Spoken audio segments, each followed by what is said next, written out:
Gate దగ్గరికి వచ్చి receive చేసుకుంటా అన్నారు. నేనే కావాలని వాళ్ళకు సర్ప్రైజ్ ఇచ్చిన. నేను బ్యాక్ గేట్ నుంచి వచ్చిన. అంటే ఎవరికో భయపడి కాదు, పోలీసు వాళ్ళకి భయపడి కాదు. నేను పోలీస్ డిపార్ట్మెంట్లో 6 సంవత్సరాలు పనిచేసిన. కానీ మీ అందరికీ సగం మందికి తెలిసి సగం మందికి తెలియని విషయం ఏంటంటే, నేను 1984లో ఈ యూనివర్సిటీలో విద్యార్థిగా చదివిన.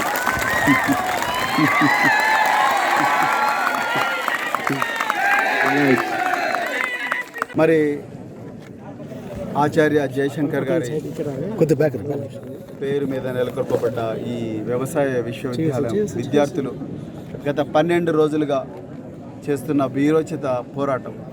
ఎందుకంటే ఈ యూనివర్సిటీకి చెందిన విలువైన 100 ఎకరాల భూమిని తెలంగాణ ప్రభుత్వం కొత్త హైకోర్టు భవన నిర్మాణానికి కేటాయించిందని జీవో 55 రిలీజ్ చేసినట్టుగా తెలిసి యూనివర్సిటీ విద్యార్థులందరూ కూడా గత 12 రోజుల నుంచి పోరాటం చేస్తున్నారు, శాంతియుతంగా, ఎవరికి ఇబ్బంది కలిగించకుండా.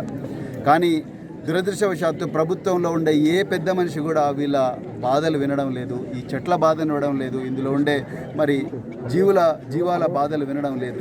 ఇక్కడ ఉండే ఏదైతే బయోడైవర్సిటీ ఉన్నదో ఆ బయోడైవర్సిటీ గురించి ఎవ్వరు కూడా ఆలోచించడం లేదు. వాళ్ళకి ఎంతసేపు రియల్ ఎస్టేటు, ఎకరాల భూమి, లేకపోతే రియల్ ఎస్టేటు, ఆ కంపెనీల బాధలే గుర్తుకొస్తున్నాయి తప్ప ఈ పేద విద్యార్థుల బాధలు గుర్తుకొస్తలేవు. అందుకొరకే మేము ఇవాళ బహుజన్ సమాజ్ పార్టీ తరఫున విద్యార్థులకు సంఘీభావంగా ఈ యూనివర్సిటీ నుండి ఈ హైకోర్టు బిల్డింగ్ వేరే చోటికి తరలించాలి, ప్రపోజ్డ్ హైకోర్టు బిల్డింగ్ వేరే చోటికి తరలించాలనే ఉద్దేశంతో ఈరోజు ఇక్కడికి మేము రావడం జరిగింది. బహుజన్ సమాజ్ పార్టీ తరఫున ఈ శాంతియుతంగా పోరాటం చేస్తున్న విద్యార్థులకు సంఘీభావంగా మేమందరం కూడా ఇవాళ ఇక్కడికి రావడం జరిగింది. నిజంగా విద్యార్థుల బాధలు వర్ణనాతీతం. వాళ్ళు ఎంతో కష్టపడి దాదాపు 25 సంవత్సరాల నుండి మరి గొప్ప సైంటిస్టుల పర్యవేక్షణలో ఇక్కడ చాలా చక్కగా మరి అంతరించిపోతున్న వృక్షాలను రక్షిస్తూ, అంతరించిపోతున్న మూగజీవాలను రక్షిస్తూ గొప్ప పరిశోధనలు చేస్తూ తెలంగాణలో రైతాంగం అప్పులు లేకుండా ఎక్కువగా దిగుబడి వచ్చే వంగడాలను తయారు చేయాలని రాత్రింబవలు శ్రమిస్తున్న విద్యార్థులకు సంబంధించిన భూమిని ఒక్క జీవోతోనే, వాళ్ళను ఏమాత్రం కన్సల్ట్ చేయకుండా, వాళ్ళ ప్రొఫెసర్లను కన్సల్ట్ చేయకుండా వాళ్ళ మెడ మీద కత్తి పెట్టి ఇవాళ ఈ భూమిని గుంజుకుంటున్నారు. దీన్ని మేము అపోజ్ చేస్తున్నాం. మొత్తం తెలంగాణలో ఉండే రైతాంగం అంతా కూడా అపోజ్ చేస్తుంది. ఇక్కడ చదువుకునే పిల్లలందరూ కూడా పేద వర్గాలకు చెందిన వాళ్ళు.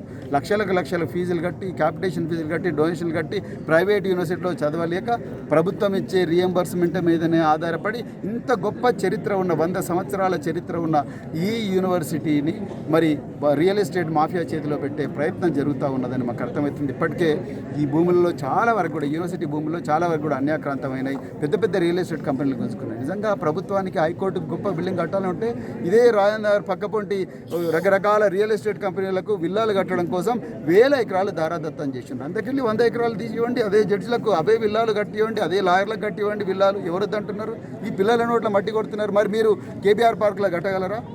కేబీఆర్ పార్క్ సిటీ సెంటర్లు ఉంది, దాంట్లో కట్టగలరా హైకోర్టు? అదేవిధంగా మీరు ఇందిరా పార్క్లో కట్టండి, లేకపోతే బొటానికల్ గార్డెన్లో కట్టండి, లేకపోతే సంజీవయ్య పార్క్లో కట్టండి. ట్యాంక్ బండ్ పక్కన ఉంటే అక్కడ ఎందుకు కట్టరు? అంటే ఇక్కడైతే విద్యార్థులు మరి చెట్లను కొట్టేసి ఎవరు కట్టమంటున్నారు? గుట్టలలో కట్టండి, రాచకొండ గుట్టలలో కట్టండి, గుండ్లే ఉన్నాయి కదా, లేక అవన్నీ తీసేసి కట్టండి. ఈ యూనివర్సిటీలో ఇన్ని ఇన్స్టిట్యూషన్స్ ఖతం చేసి, చెట్లను ఖతం చేసి, బయోడైవర్సిటీని ఖతం చేసి, విద్యార్థుల పరిశోధనలు చేయకుండా వాళ్ళ నోట్ల మట్టి కొట్టి వాళ్ళు మళ్ళీ రేపు పొద్దున నిరుద్యోగులుగా మారే కుట్ర జరుగుతున్నది. ఇక్కడ ఉండే 1000 ఎకరాల భూమిని రియల్ ఎస్టేట్ కంపెనీలకు జీవో 111 తీసేస్తామంటున్నారు. ఈ రియల్ ఎస్టేట్ కంపెనీలకు దారాదత్తం చేసి ఒక్కొక్క ఎకరానికి కోకా పెట్టినట్లయితే అమ్మిన 100 కోట్లకు, ఇది 200 కోట్ల రూపాయలకు అమ్మి వాళ్ళు డబ్బులు చేసుకోవడం కోసమే జరుగుతున్నది తప్ప విద్యార్థుల ప్రయోజనాల గురించి కాదు. ఏదో విద్యార్థులు శాంతియుతంగా చేస్తున్నారు కాబట్టి వీళ్ళకి ఏం చేసినా నడుస్తుంది, పోలీసు వాళ్ళని అడ్డం పెట్టో, యూనివర్సిటీ వైస్ ఛాన్సలర్ మరి ఆయనతో భయపెట్టించో, లేకపోతే మరి ఎగ్జామ్స్ పెట్టో, అవి పెట్టో విద్యార్థులను మరి వాళ్ళ ఆ వాయిస్ను క్రష్ చేయాలని ప్రయత్నం చేస్తున్నారు. మరి బహుజన్ సమాజ్ పార్టీ ఎట్టి పరిస్థితుల్లో కూడా విద్యార్థుల పక్షానే ఉంటుంది, వాళ్ళ తల్లిదండ్రుల పక్షానే ఉంటుంది, రైతన్నల పక్షానే ఉంటుంది. వాళ్లకు అన్యాయం జరుగుతున్నప్పుడు మాత్రమే ప్రేక్షక పాత్ర వహించము. అందుకొరకే దయచేసి రేవంత్ రెడ్డి గారికి నేను మళ్ళీ రిక్వెస్ట్ చేస్తున్నా, గత ప్రభుత్వం చేసిన తప్పులు మీరు చేయకండి. గత ప్రభుత్వం ఉస్మానియా యూనివర్సిటీ భూములు గుంజుకోవాలనుకున్నది, గత ప్రభుత్వం హైదరాబాద్ సెంట్రల్ యూనివర్సిటీ భూములు గుంజుకోవాలనుకున్నది. సో దాంట్లో వాళ్ళ విద్యార్థుల పర్మిషన్ లేకుండా, యూనివర్సిటీ ప్రొఫెసర్ల పర్మిషన్ లేకుండానే ఆ భూములన్నీ గుంజుకోవాలని ప్రయత్నం చేసినారు. చేసిండ్రు, ఆనాడు విద్యార్థులు తిరగబడ్డారు కాబట్టి అది ఆగింది. ఇక్కడ కూడా ఎట్టి పరిస్థితుల్లో కూడా ఈ ప్రాంత ప్రజలు ఈ భూమిని ఒప్పుకోరు, విద్యార్థులు ఒప్పుకోరు, ప్రొఫెసర్లు ఒప్పుకోరు, బహుజన్ సమాజ్ పార్టీకి ఒప్పుకోదు. మరి అన్ని పార్టీలు కూడా దీని మీద స్పందించాల్సిందిగా కూడా తెలంగాణలోని అన్ని రాజకీయ పార్టీలకు కూడా నేను పిలుపునిస్తూ మరి ఇంత శాంతియుతంగా ఈ పోరాటం చేస్తున్న విద్యార్థులందరినీ కూడా మనస్ఫూర్తిగా అభినందిస్తూ మరొకసారి ధన్యవాదాలు చెప్తున్నాను.